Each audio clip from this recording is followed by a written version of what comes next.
우리가 살아가는 이 세상은 놀이터가 아닙니다. 전쟁터인 거지요. 사람과 사람 사이의 전쟁은 끊임없습니다. 민족과 민족 사이의 전쟁도 늘 발발합니다.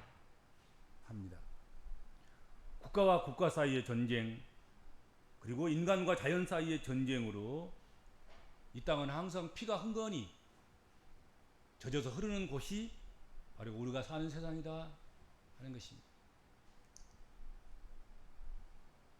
그런데 이전의 전쟁들은 대부분 활과 창의 전쟁이었어요.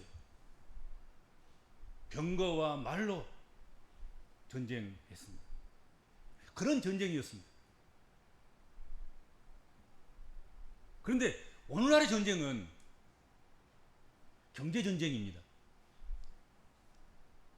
일명 떡의 전쟁이라, 식물의 전쟁이다.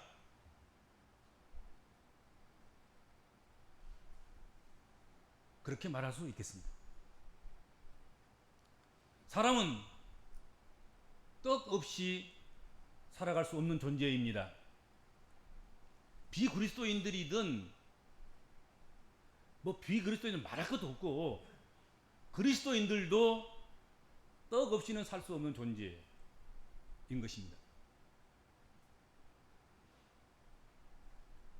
단순히 떡이라고 하면 쌀 또는 다른 곡물을 곱게 빻아서 반죽해서 굽거나 쪄서 만든 가공식품을 일컫습니다.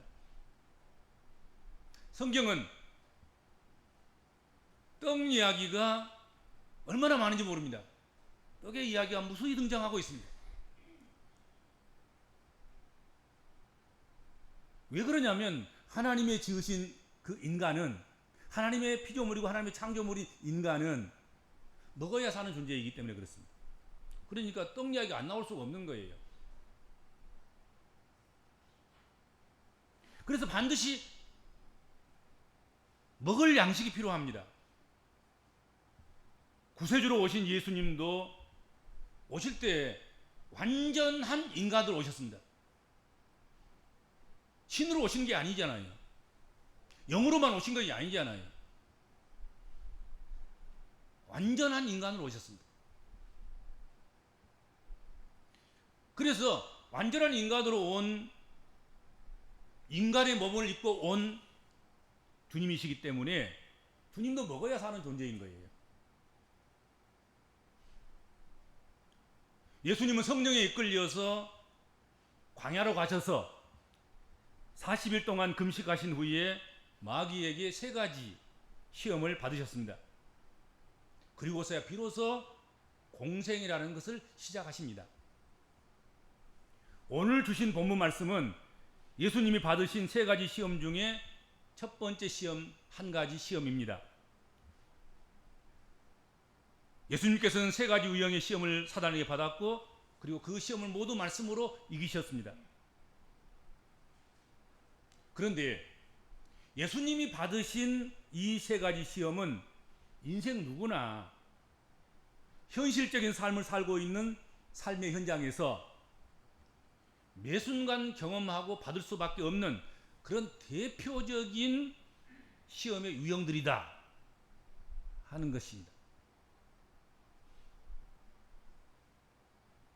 예수님이 그 시험을 이기셨던 것처럼 우리도 반드시 이러한 시험을 이겨야 할 것입니다.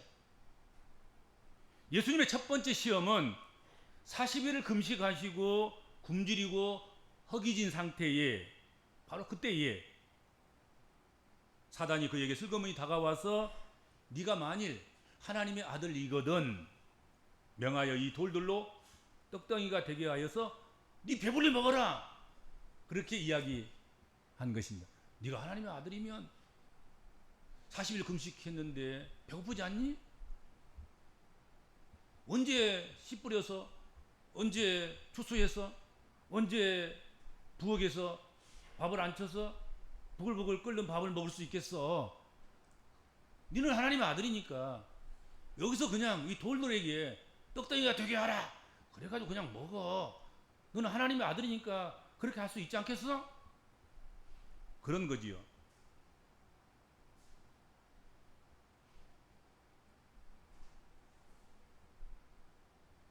광야에서 현실적으로 배고픔에 처하여 있을 때 사단은 주변에 널려있던 돌덩어리를 가리키면서 네가 하나님의 아들이거든 저 돌들로 떡덩이가 되게 하여서 배불리 먹으라, 그렇게 시험을 한 것입니다.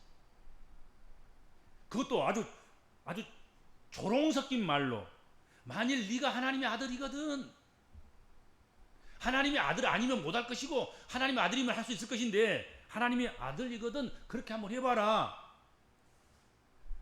하나님의 아들이면 적어도 그 정도는 해야 하나님의 아들이 아니겠는가, 그런 식인 거죠. 그렇죠? 예수 믿는 사람이지 않냐, 예수 믿는 사람쯤이면 그 정도 일은 해야 되지 않느냐, 그러지 않아요. 우리를 시험할 때 대부분 그래 나 예수 믿는 사람이야 그러면서 한바탕 아는 그런 경우 시험에 빠지는 거지요. 유혹에 넘어가는 거지요. 그렇죠?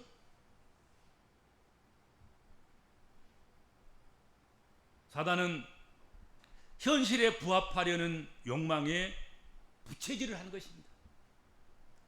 배가 고픈데 돌들을 떡덩이로 만들어서 먹으라는 것입니다. 배가 고픈 현실을 위해서라면 정상적인 과정을 다 부정하고 뚝딱 도깨비 방망이 같은 능력을 행해서 돌들을 떡덩이로 해서 먹으라는 것입니다. 그래도 되지 않겠느냐 하는 것이죠. 얼마나 멋집니까? 얼마나 의식이 될 수 있습니까? 너 그래 하나님 아들이야, 돌들아 떡이 되거라, 너도 하나 먹고 나도 하나 먹고 우리 같이 배불리 먹자. 이야, 이거 얼마나 자랑스럽고 의식될 만하고 어깨가 그냥 쭉 올라가고, 남들이 못한 건 내가 해가지고 40일 금식하고 배고픈 자신도 먹고, 그리고 지금 한가 보자 못한가 보자, 우리에게 떡을 줄까 말까 지켜보던 사람들에게도 하나씩 주고,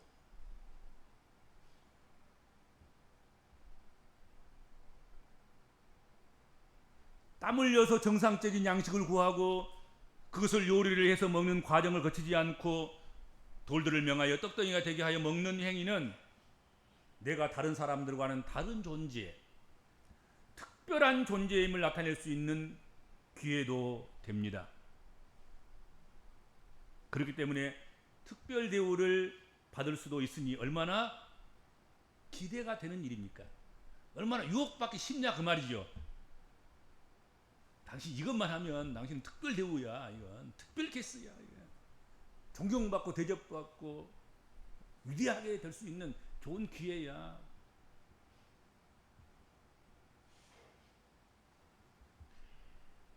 그렇지만 여러분, 과연 그렇게 해서 돌들을 떡덩이로 해서 배불리 먹었다고 합시다.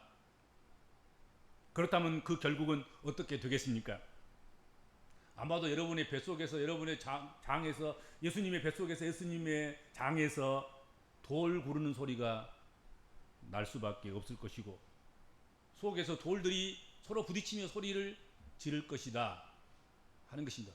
그 원재료가 돌이잖아요. 빵이 아니라, 떡이 아니라.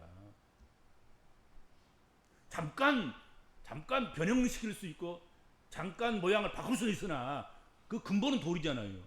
돌 먹었으면 돌이지.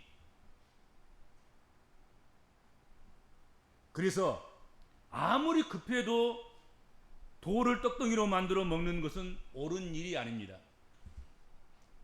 잠시라도 우쭐해서 그렇게 하려는 그런 유혹을 받았다면 우리는 부끄럽게 생각해야 될 것입니다. 주님은 충분히 그렇게 할 수 있는 능력이 있으신 분입니다. 그럼에도 불구하고 돌을 빵으로 바꾸어서 먹는 일을 거절하셨습니다. 주인 가운데서 주님은 사람이 떡으로만 살 것이 아니고 하나님 입으로 나오는 모든 말씀으로 살아야 한다고 말씀하셨습니다. 그리고 그것을 끝까지 지키셨습니다.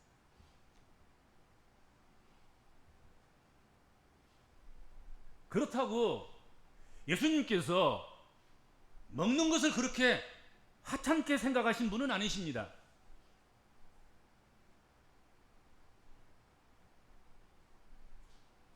단지 자신이 할 수 있는 일일지라도 먹는 것을 위해서 돌을 떡으로 만들어서 먹는 일은 옳지 않다는 원칙을 지키신 것이죠. 왜냐하면 그것은 하나님이 허락하신 일이 아니기 때문에 그렇습니다. 하나님 말씀의 본질이 아니기 때문에 그렇습니다. 현실적인 욕구에 굴복해서 땀을 흘리는 수고도 없이 그 모든 것을 뛰어넘어 버리고 그것을 제껴버리고 얻어낸 것이라고 한다고 하면 그것으로는 인생이 행복할 수 없다는 것입니다.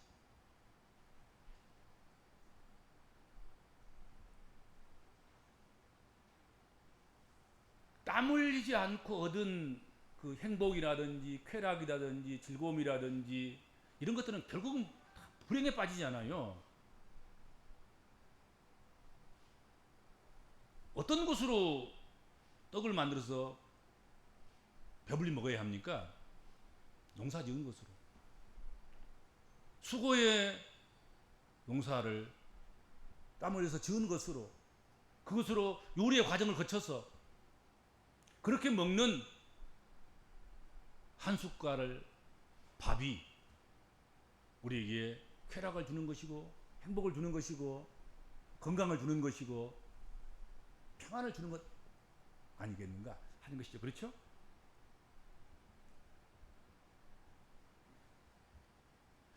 현실적인 욕구를 위해서, 현실적인 욕망을 위해서 보편적인 원리나 순리가 아닌 주님만이 할 수 있는 특권을 사용하라는 유혹, 얼마나 잔인한 유혹입니까? 벗어나기 힘든 유혹이에요.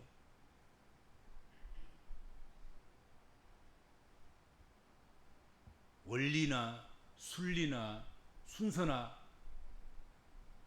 하나님의 아들인데 그까짓 거 뭐 지킬 거 뭐 있어? 당신은 특권 있잖아, 특권. 하나님의 아들이라는 특권. 그 특권을 사용해, 특권을. 하나님의 아들이신데 그렇게 부추기고 유혹하는데 특권을 안 사용하기가 얼마나 어렵습니까? 그래서 잔인한 유혹인 거예요. 낮은 데로 임하신 주님, 하늘의 보좌를 버리시고 낮은 곳 땅으로 오셨고 말구구에서 아기 예수로 태어나셔서 이리저리 피난 다니시고 갈릴리 나사렛에서 차별받고 살아가시면서 그렇게 살아온 인생이십니다. 통치보다는 섬기는 자가 되려고 오신 주님이십니다. 십자가의 저주까지 지시려고 오신 주님이십니다. 그런데 마귀가, 사단이 높아지라는 거예요. 당신 왜 그렇게 바보처럼 낮아지려고 해? 당신은 원래 높은 사람이잖아. 높은 데서 오셨잖아.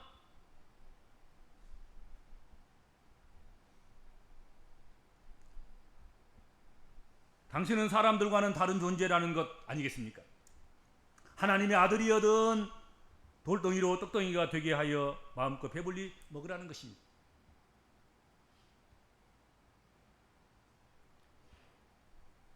저 돌들을 명하여 떡덩이가 되게 하여 먹어보라는 그것은 어떤 의미이겠습니까? 특권의식을 불러일으켜서 모든 사람들이 할 수 없는 일을 멋들어지게 하도록 부추기는 것입니다. 그렇게 해서 다른 모든 보통 사람들을 주눅들게 하려는 것이지요.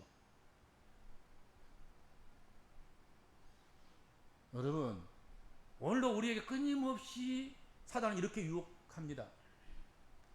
특권의식.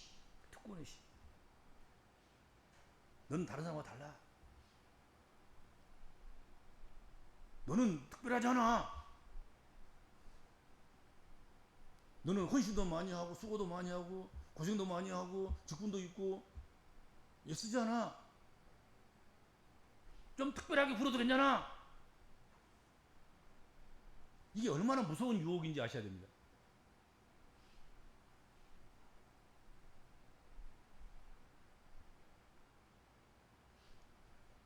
땀 흘려 수고해서 농사 짓거나 쌀을 사서 떡을 만들어 먹는 과정을 다 무시해 버려도 괜찮은 특권. 하나님의 아들이어든 무리수를 써서라도 현실의 문제를 그런 식으로 해결하라는 시험입니다. 너는 무리수를 써 두어도 괜찮아. 누가 너한테 함부로 덤벼들겠어? 누가 너 가는 길을 막을 수 있겠어? 특권 의식을 한번 발휘해봐. 다 그러다 넘어진 거예요. 대통령도 그러다 넘어지는 것이고, 권력기관들이 다 그러다가 다 망하는 거예요. 그렇지 않습니까? 예수 믿는 사람 다 그러다가 망하는 거예요. 자꾸 특권 의식을 이게 불러일으키면 그것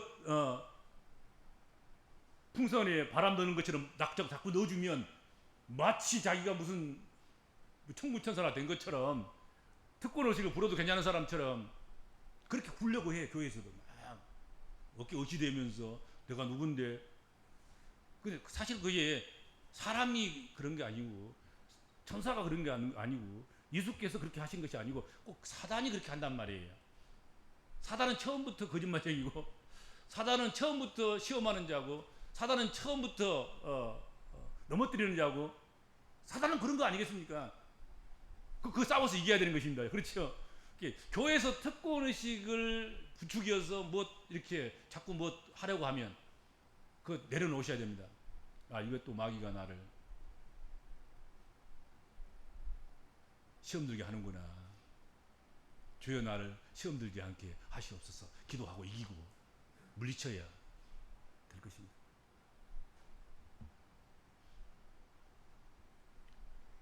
사단은 늘 이처럼 인생들을 향하여서, 그리고 우리 믿는 사람들을 향하여서 현실적인 문제를 가지고 시험합니다. 사단은 종종 우리의 처지를 이용해서 우리를 시험하려고 합니다. 사단은 종종 가난한 사람들과 굶주리고 헐벗은 사람들을 부추겨서 푸념하게 합니다. 가난하면 푸념해도 괜찮아. 못 살면 푸정 부려도 괜찮아. 그래도 괜찮다고 생각하는 거예요. 그 부추기는 거죠. 가난이 그래서 나중에 특권이 되는 거예요. 가난하니까 소시랑 들고 쇠시랑 들고 나가도 되고, 도끼 들고 짜고 들고 나가도 된다. 그래서 아무거나도 탈취해서 먹어도 된다. 이런 데까지 가는 거예요.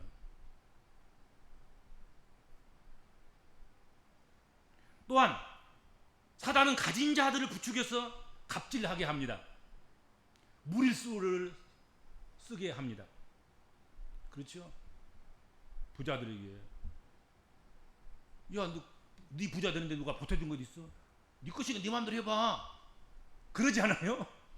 그럼 이것이 내 것인 줄 알고 이제 갑질을 하기 시작하는 거잖아요. 남 함부로 하고, 가난한 사람 함부로 짓밟고.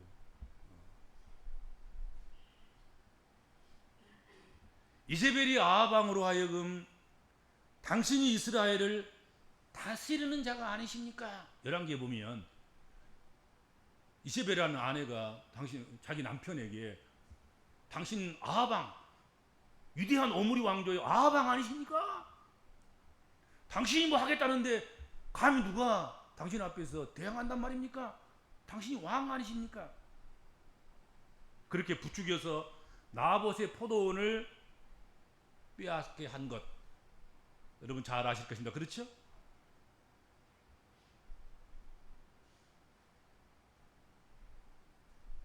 그런데 그것이 가난한 문제든, 그것이 부한 사람의 문제든, 그것이 지식의 문제든 아닌 것의 문제든 간에, 무엇이든지 간에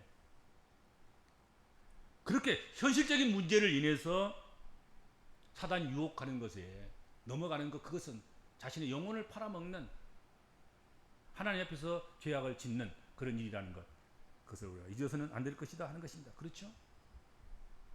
거기 넘어가면 안 돼요. 꼭 후에 막금한 결과가 초래되는 것입니다.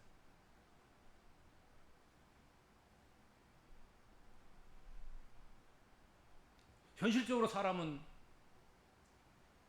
돈이 필요합니다. 부정하지 않습니다. 물질이 필요합니다. 인정합니다. 넉넉하면 살기 참 편해요. 돈이 좀 부족하면요, 살기 참 불편해요. 그것이 우리가 사는 세상이에요.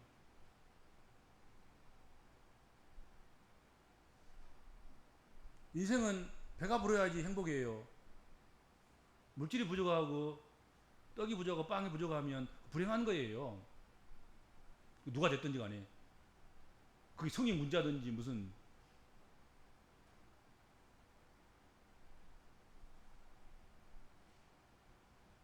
그가 누구든지 간에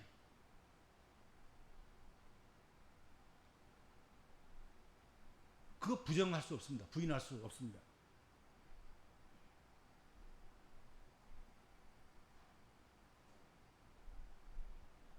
그렇지만 그냥 편리한 것,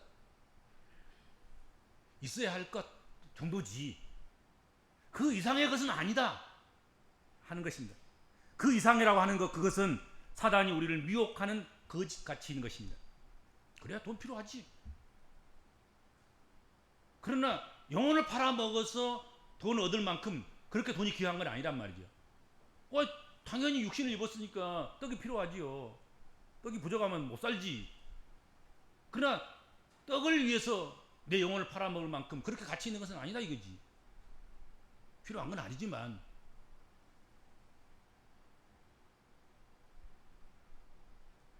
돈과 떡이 결코 하찮은 것은 아니지만 그것을 얻기 위해서 돌들을 떡덩이로 바꾸기까지 하면서 추구해야 될 것은 아니다 이거지.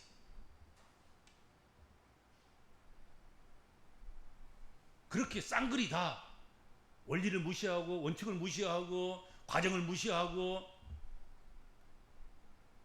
욕구만을 위해서 돌덩이를 떡덩이로 만들어서 먹는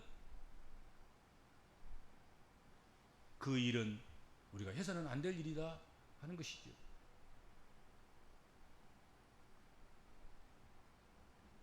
그러다가 사실은 인생 망한 사람이 많지 않겠습니까? 그렇죠? 대부분 보면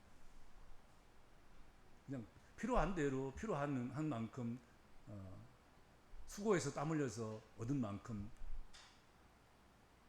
편리함을 추구하고 먹고 마시고 행복해하면 될 것을 해서는 안 될 과정, 또 수없이 많은 과정들 다 생략하고 그렇게 돈을 추구하고 떡을 추구하고 세상의 걸 추구하는 것, 그것은 옳은 일이 아니다. 거기 넘어가서는 안 된다 하는 것이죠. 우리는 어떠한 경우라도 하나님 말씀을 지켜야 됩니다. 우리는 하나님 말씀을 따라가야 합니다. 우리의 핵심 가치는 다른 것에 있지 않고 하나님 말씀에 있습니다.